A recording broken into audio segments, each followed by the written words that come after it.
Velikokrat ljudje raje slišijo laž, ker jih to potolaži, kot pa resnico, ker ko slišijo resnico, morajo za to nekaj narediti. Razmišljam, naj vam povem to, kar je laž, ali to, kar je resnica. Laž je namreč to, da ste bogi, da nimate možnosti, da ste prestari, da nimate dovolj izobrazbe, da ni pravi čas in da nimate izbire v življenju.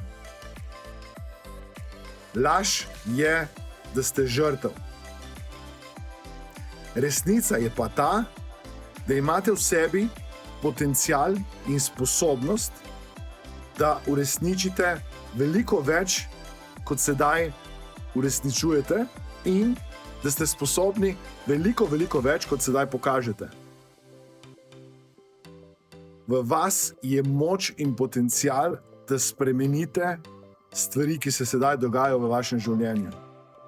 Pomembno je, da nehate igrati vlogo žrtve.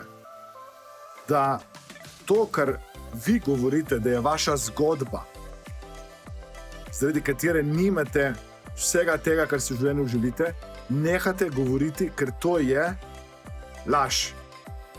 Začnite govoriti to, kar bi radi, da postane vaša resničnost. Kajti besede imajo neverjetno moč. To, kar govorite, sčasoma postane tako resnično, tako zacementirano v vaš notranji svet, da potem boste to videli vse povsod okrog sebe. Moje ime je Aleksander in tisočim ljudem s pomočjo NLP tehnik pomagam spremeniti življenje.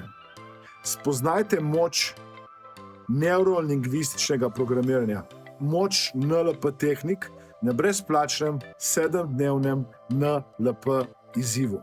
Vabljeni, da kliknete na link spodaj, da se prijavite in spoznate, kako lahko tudi vi s pomočjo NLP tehnik spremenite najprej svoj notranji svet, in ko se znotraj spremenite, boste dobili navzven drugačne rezultate.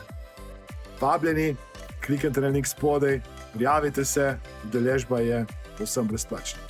Pohitite.